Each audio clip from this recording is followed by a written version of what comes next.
Katerina Sergatskova is founder, journalist, entrepreneur, and is running safety organization. She's an expert in the resilience of civic society, especially under duress and at times of war. She has also written extensively for various publications, given interviews to New York Times, LA Times, Foreign Affairs, Guardian, Wilson Center, and so on. But I will allow her to introduce herself in a minute. Before we do that, just a quick reminder, do check out the verified Ukrainian charities that we now list in all our videos. They're doing fantastic work rehabilitating veterans. Many of those veterans go back to the front as trainers, deminers, and so on. And we have other charities there. One's, for instance, kharpp, which is rebuilding homes, dwellings around Kharkiv that have been devastated by the Russian invasion. So please check those out. Please do help. And if you're interested in things like drones and so on, then do get in contact. We can put you in touch with people who know where the best sources of that kind of funding are to make a real difference. Katerina, welcome to the channel. Hi. Yeah, thank you. Thank you for inviting me. Now, I know it's great to have you here. And when I read your profile, this idea of civic resilience, especially under duress, really jumped out at me, because we talk a lot about civil society. We've spoken to a lot of people who were very prominent in the Revolution of Dignity in Maidan, which is coming up for the 10th anniversary, as well as the 2nd anniversary of the full-scale invasion. But this idea of civic resilience in times of sort of crisis really kind of was, appealing to me. Could you give us a bit of a description of what it is you actually do, and what this idea of sort of civic resilience is? Thank you so much for asking that, because when the invasion started back in 2022, I and my colleagues for journalists, we kind of realized that most of the population in Ukraine do not know the basics of safety. For instance, how to put a tourniquet on you if you're bleeding, and it's the kind of a crucial information when you live in the war zone. If you don't know how to deal with that, you could just simply die on the street. So we started designing a program of trainings to teach people how to survive the war, and shelling. Like, we have many challenges, right, to deal with during the war. So the thing is that if you live in the war zone, or even in Kyiv or Lviv, which is far away from the actual front line, but it is still a war zone. We have drones attacks, rocket attacks daily. It's on a daily basis. You have to know how to help people around you to survive and to help yourself. You need to know what is a march protocol, for example. It is not easy. It's pretty hard to learn it. So you must do that, on a regular basis, just learning things like that, just to make sure that if you end up in the extremely hard situation, you'll be able to do something, at least try. So it's one thing. Another thing is risk assessment, which this term you can hear from the insurance companies, for example. They do risk assessment. They need risk assessment. But actually, when you live in a hostile environment, it's what we call it. It could be the war. It could be the country under dictatorship, or so on and so forth.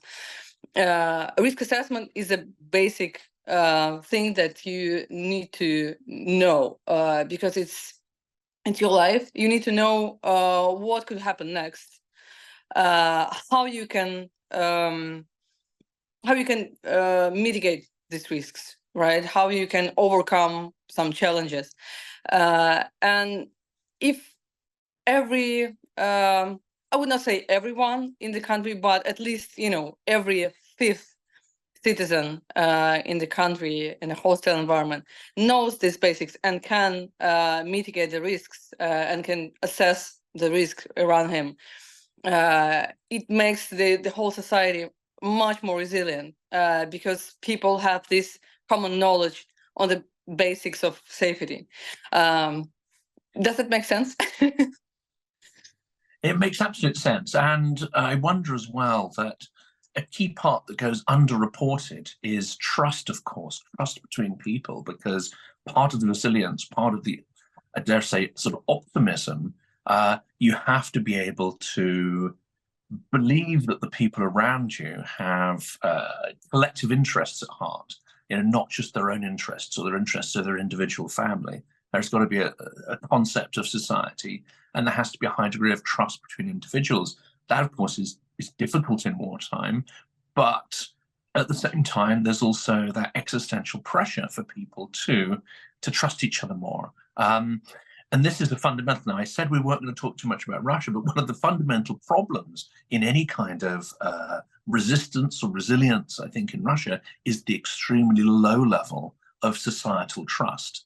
And beyond the bounds of family, very low level of trust, even between sort of colleagues and so on. So what makes that difference in Ukraine, and how important is trust in bringing this all together? Well, in any trust is basically the kind of things that makes relationship between people established. So this is a kind of a core value for good relationship. It is trust, and I wouldn't say that we have a lot of trust in Ukraine. But it is definitely the level of trust is much more than in Russia or Belarus or any other country with dictatorship, because dictators of fascists, if we're talking about Putin, they like to divide people and make them disbelieve in each other's efforts.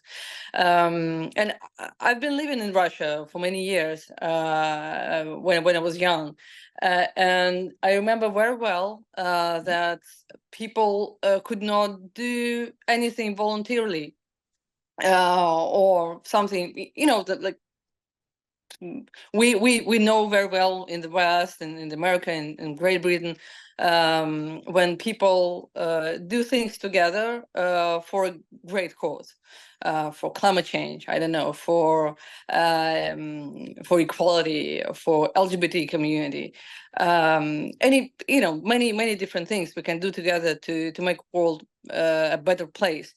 But back then in Russia, I just realized that people can't interact properly with each other because they don't have this trust, and they don't have this sense of community at all. And this is very I would say definitive I think to understand what kind of is Russian society, and why they cannot resist the war against Ukraine, I guess, because they don't feel it like it is something truly important, because they actually don't trust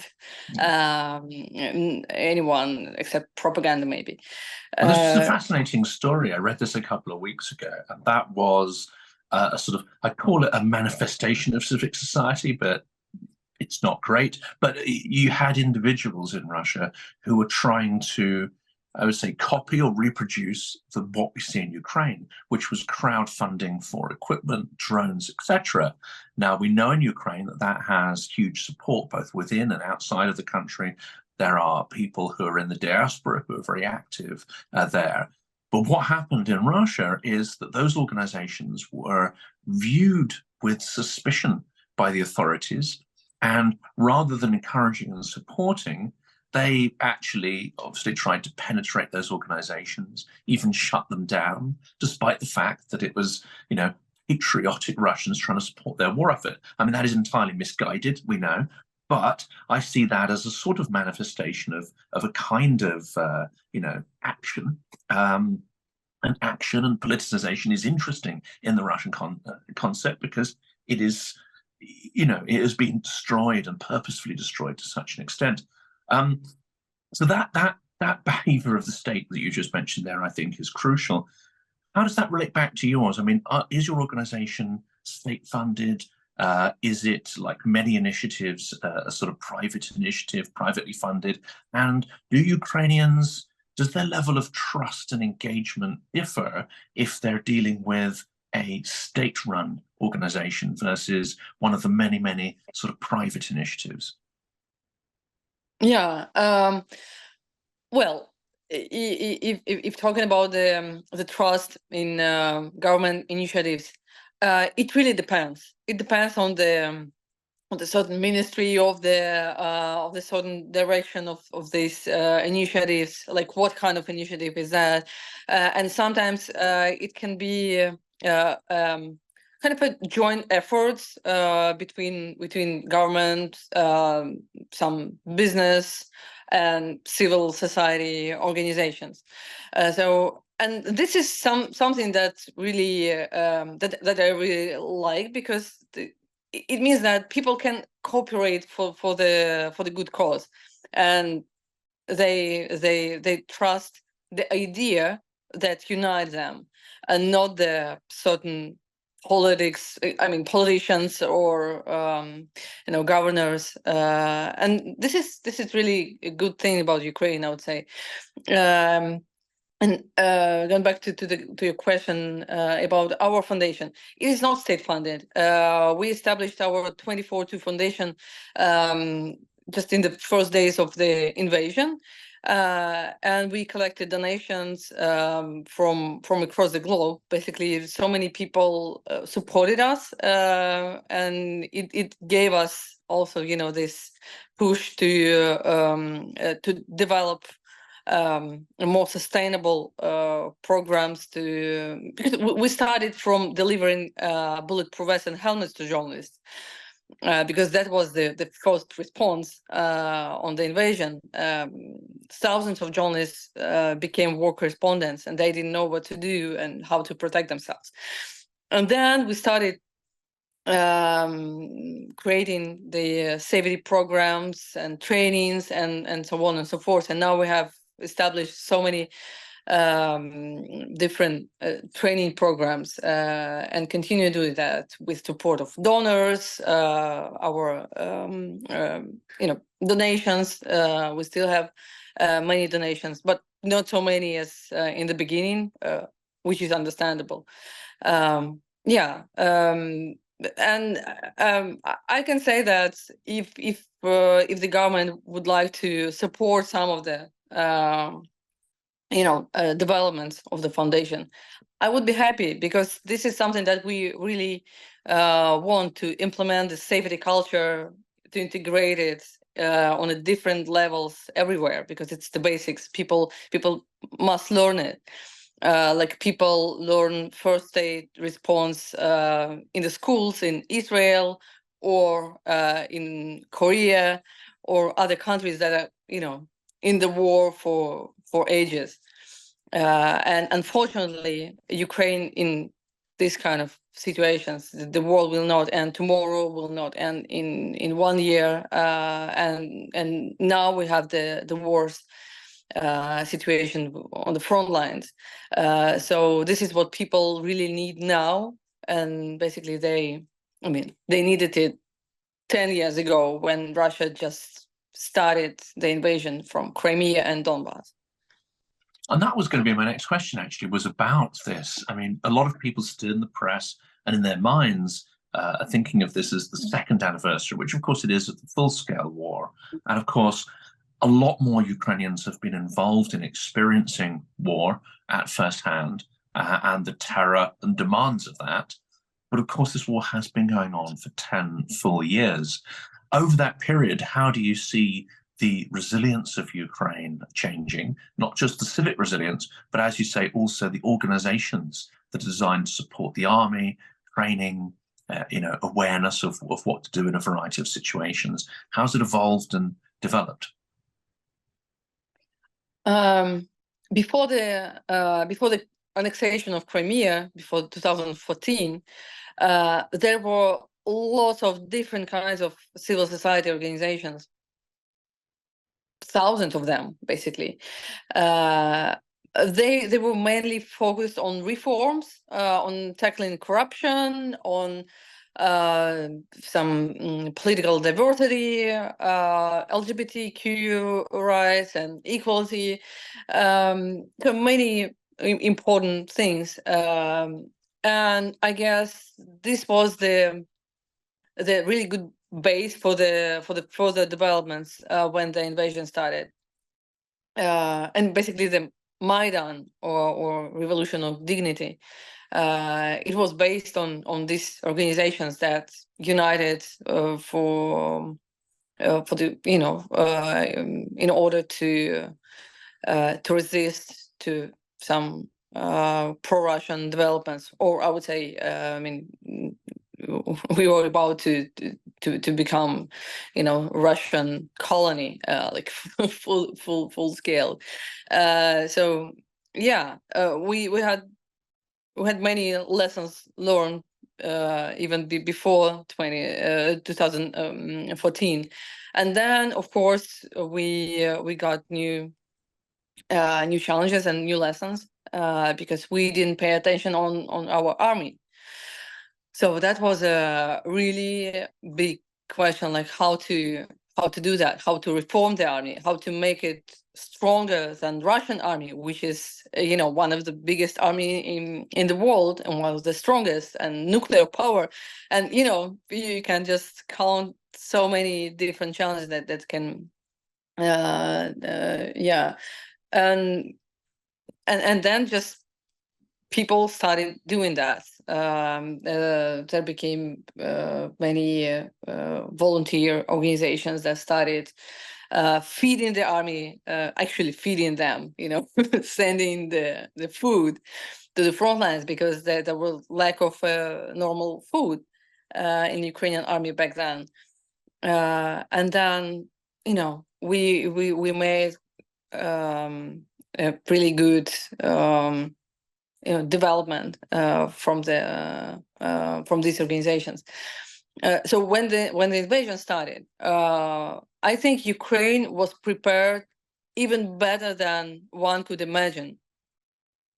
And the fact that Russian army retreated from Kiev and outskirts in the first month of the invasion, it tells a lot about that. That we were able to do that, and of course it was done not only because of the military experience of Ukrainian citizens, but also because of their morale was very high. And we had lots of support from across the globe. So the motivation to resist was very high. And unfortunately now I just see that we have this lack of support, and it means that the morale is not that good as it was before. And how's that affecting? Because of course, amongst the pro-Ukrainian bubble, there are still many hundreds, many thousands of people who, talk and think about Ukraine every minute of every day, and they push for more armaments. But of course, the mood, as you say, has changed. Amongst the diaspora, of course, people will be hearing from relatives and friends who are still there. Almost everybody will know somebody who is serving in some capacity in civic society or on the front. So this mood is something that you cannot escape, and we don't want to pretend it isn't there. There is a degree of negativity, isn't there? But at the same time, there are extraordinary wins which don't get covered so much by the press. So Ukraine's dominance of the Black Sea Fleet, which is an extraordinary achievement. The fact that exports of grain have largely reached their pre-war levels, which is incredible for the economy. The fact that energy infrastructure has been barely touched this winter are massive failures of Russian aggression. So it's important to balance the sort of achievements with the negativity. I get it. I mean, what you said, it is a really great achievement. I believe that. But at the same time, you know, we sometimes, between, you know, friends and colleagues, we've been to many different locations along the front line. For example, Avdiivka or Mariupol or other cities that are actually on the front lines. And you just realize that the fact that Russia didn't shell that bad this winter on Kiev or Lviv is because they were busy destroying another cities. And that's the saddest part for me, because you just realize that Avdiivka it doesn't exist anymore as a city, and it hurts. And of course, these Ukrainian soldiers and officers who've been there, who defended the city and then retreated from there. I mean, they are in a pretty dark mood because of that.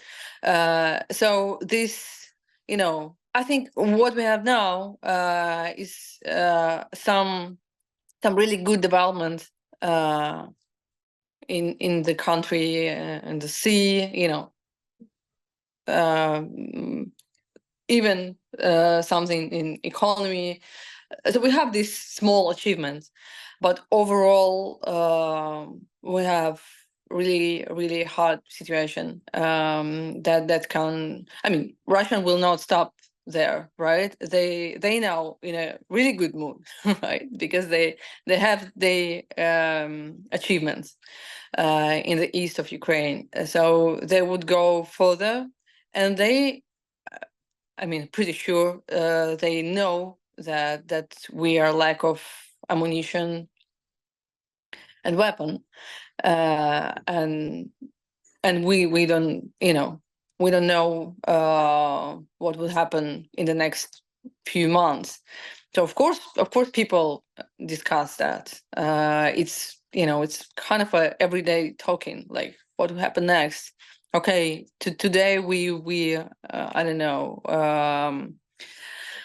we were able to shell at certain positions of Russians and destroyed some important warehouses or whatever. But is it relevant for, you know, in terms of the scale of the situation overall? So yeah, I think the mood is kind of that is swinging every day, and with the I'm news not cycles happy. as well. Yeah, and I'm not happy to saying that. I just try to be honest and just to warn maybe, you know, some people that that can think that it is not so bad. Maybe it will be fine tomorrow. You know, it's like with you know, when you're getting sick of some virus, you think that tomorrow will be better, but tomorrow, like you are not getting better. It's And you just have to getting take worse. steps. I think it's important to Yeah. know the negative, because it's important to put pressure on politicians, important to make them understand that nothing is certain here, and that they need to plan for success, not just hope for success. I think that's incredibly important. And coming back to the sort of civil society and resistance, because of course people are also very, not just tired, absolutely exhausted, but many still carry on. Many of the people I follow are still volunteering in multiple organizations, doing all sorts of stuff, which is incredible. Now, when it comes to occupied territories, so we see this flowering of civic society organizations doing various things in the countering disinformation space. Again, Ukraine is a world leader, unfortunately has had to be, in building, innovation and resilience in the information space. In occupied territories, the thing that people most often talk about is the obvious stuff, the abduction, the torture, etc. But when Russia took over these territories, what did it do to dismantle civic society? Because, there would have been organizations in Donetsk, there would have been many civic society organizations in Donetsk and Luhansk.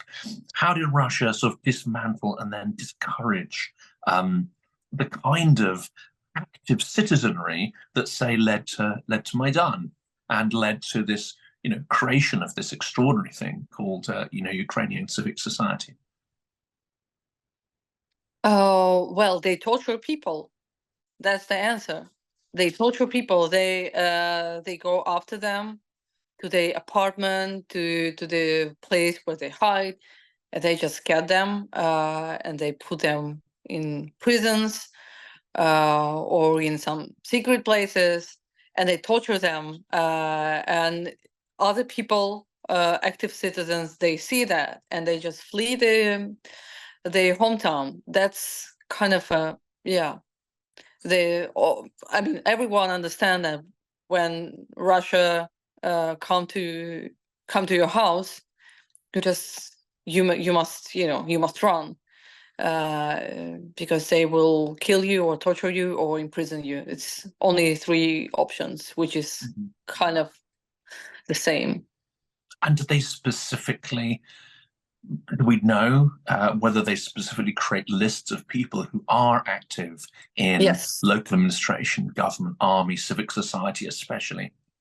Yeah, they're really good at intelligence. So they have this list of journalists, of NGOs or active citizens, or local councils members, everyone who somehow is active in social media or in real world actions.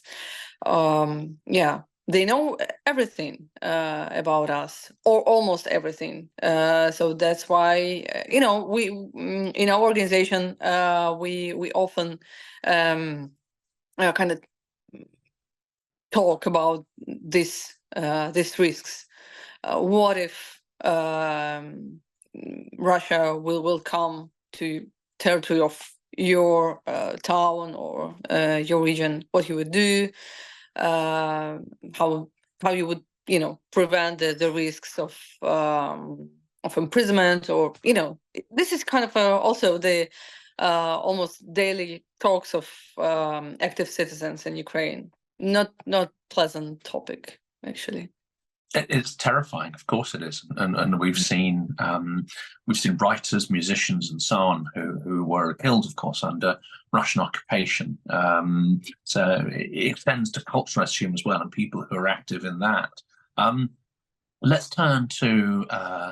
We'll have one question, I think, about sort of Russia, but it also relates back to Ukraine, and then we'll finish up, obviously, on Ukraine and we'll around the anniversary of Maidan and the demonstrations that are happening. But this question about Russia, and we were talking before we hit record, and I think, again, there's a narrative in the media, and it's a very simplistic interpretation, that Putin killed Navalny because he's afraid, he's worried, he's weak, etc. That's not my interpretation of the situation. It seems to me that he's doing this now because he has total impunity, because he realizes there's going to be no serious pushback from the West and its allies, and there is no one who can hold him to account for his crimes, either externally or internally within Russia.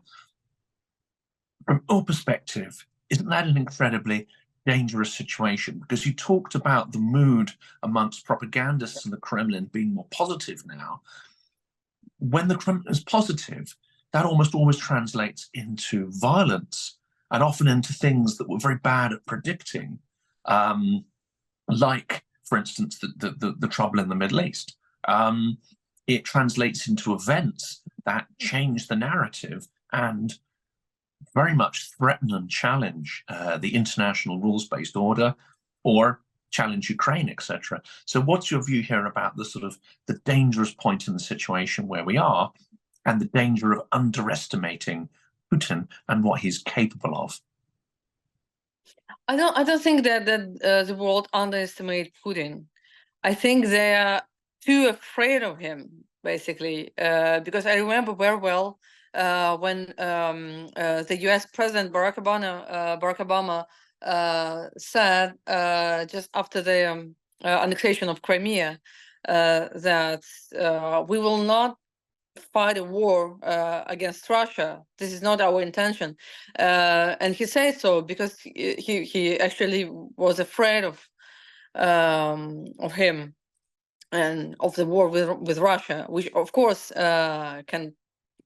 I mean, it is terrifying to Western leaders, but in Ukraine we actually are fighting the war with Russia for 10 years, and it is kind of it is routine already in some way, and people who are fighting in the front lines, they're not afraid of Putin, and they're not afraid of Russia. They're just afraid of being killed for nothing, because if we'll stop here, Russia will not stop. They will go further. They will occupy other cities. Just recently, Medvedev, who's a right or left hand of Putin, said that that their main purpose is Kiev. So it is still the goal. So yeah, I mean, there is no time left to be afraid of Putin. It is time to be realistic, because he can do whatever he wants to do. He can kill opposition leader, but it's also important to remember that before he killed him, he got him into prison. That was the reason why he was able to kill him. So this, I think it is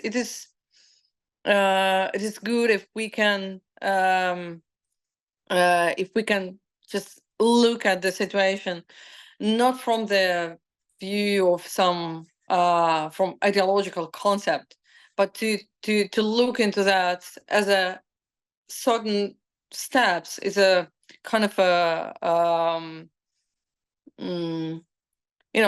look, this is how it works. This is how dictatorship works. They do this and that, and after these steps, we got this. And it means that we need to kind of do certain steps to prevent it, or at least do something with the consequences. And maybe it seems too simple to say, but actually this really works when you understand what you can actually do to prevent things like the invasion, and when you can plan, when you have the strategy on what we can do in the long-term period to win the war, you have much more chances to win the war. if you understand what I mean, because we have these 2 years of full-scale war, and we still do not have any proper strategy in the West. We have strategy in Ukraine, but I would say it's kind of too broad for me, but still we have it. We can work with that, but the lack of trust, as you mentioned before, is crucial, because not everyone in the Western leadership believe that this Ukrainian strategy would work, because they kind of used to treat Ukraine as a not really intellectual state, right? It's kind of a third world state, which is not which is do not have the it's not a subject of world politics. Well, if you take, but the thing is that if you take the reports go around, ahead. say, transparency of institutions, Ukraine scores higher than Hungary, for instance, quite a bit higher. So that's an unfortunate impression, isn't it, of Ukraine as somehow not yet at a European level, or not necessarily a European state. I think above all, Maidan, events around it, the development of civic society that you've been talking about, are a clear demonstration that not only is Ukraine very much a part of Europe, but in some respects is actually leading the way in innovation around civic society, in the information space, the cyberspace, technology. There's a whole long list of things where Ukraine is a leader rather than behind. Yeah, I agree. I totally agree. We have so many. We have so many.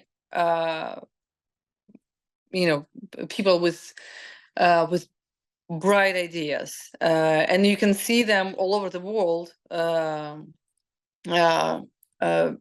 But this is kind of a natural reaction when you don't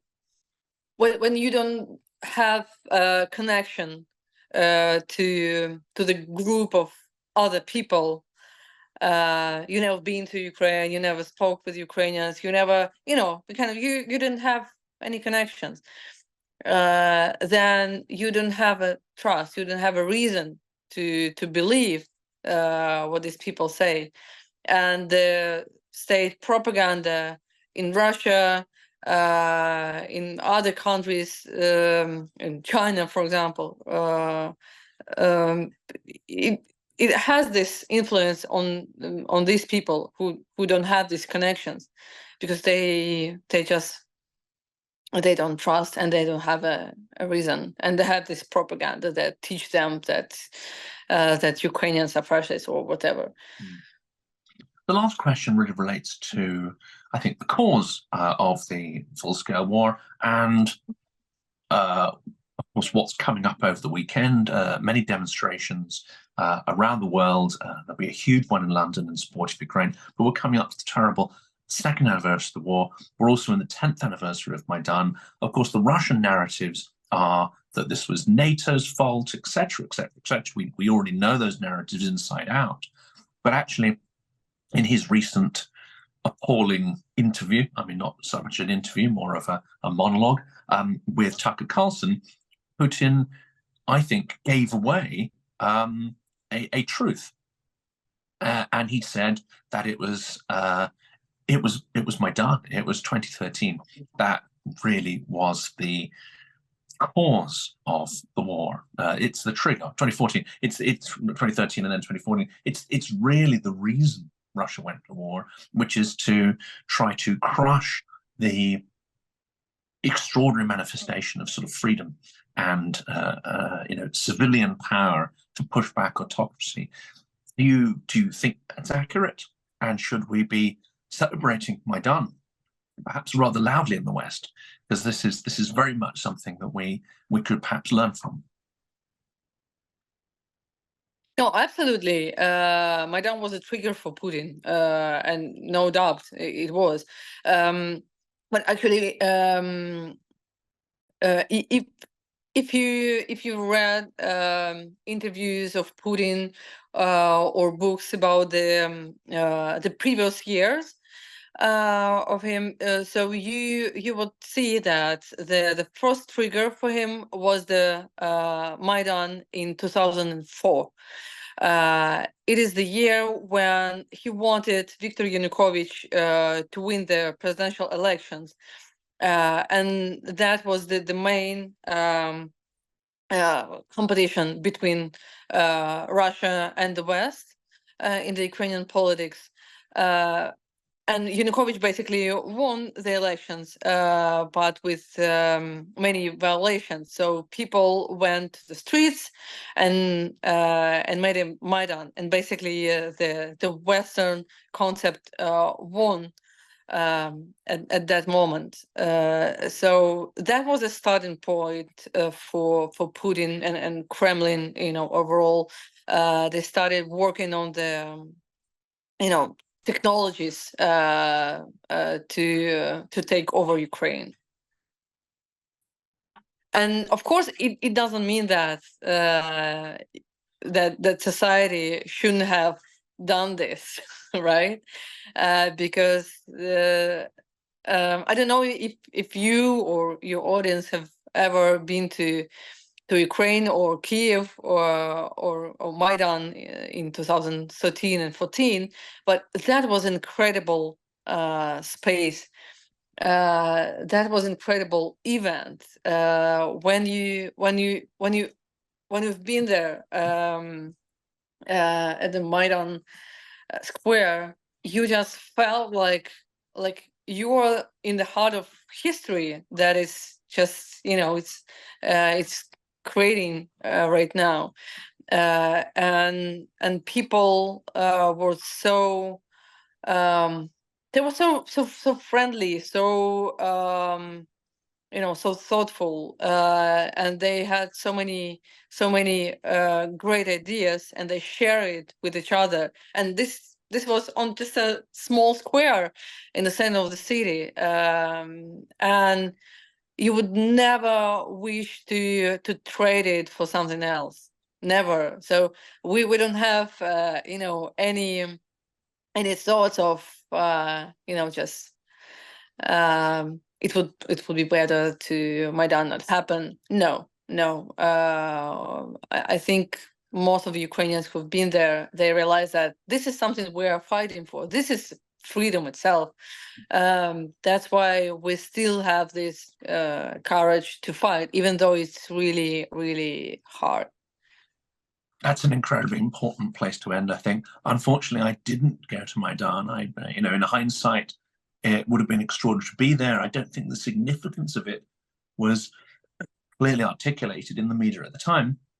The deep significance, not just the sort of superficial, what's happening day to day. And I think even now, its importance in European history, importance in the history of democracy is underestimated. But I believe that history will reset that and will really examine it in a lot of detail. It's an epoch-making event. I have been to Ukraine. I came in August last year to run an event. That was just in Lviv. But again, I'm very keen to see a lot more of Ukraine and see a lot more of that resilience in wartime. So there is a plan to come back later this year and come to Kiev for the first time. But speaking to people who are involved in Maidan and who that was almost the spark of their political consciousness, like the lifting of a veil, in some have described it as. It's incredibly moving hearing those kind of testimonies. And as you say, seeing people who are now organizing, working, and that's the root of it all. 10 years ago is the root of activity that is still playing out now, and that sort of solidarity. So, it's incredible. And I'm so pleased you're able to share those insights with us on how that manifests in civic society and resilience.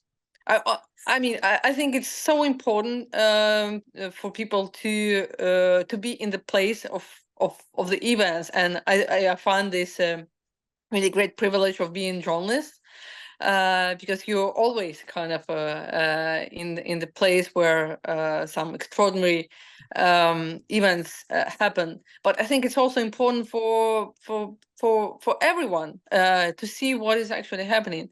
So I encourage you to come to Kiev or Lviv or any other Ukrainian cities that are protected and more or less safe. And yeah, you will just see that Ukrainian people are really really great in their resilience and in their efforts to you know, not only to fight a war, but to live, to create during the war, to create something meaningful and important. I think it's something about Ukrainians as well that people really need to know. That's brilliant. Thanks so much. Thank you. Good luck with all your efforts. Slava Ukraini. Herojam Slava. Thank you so much. Thank you.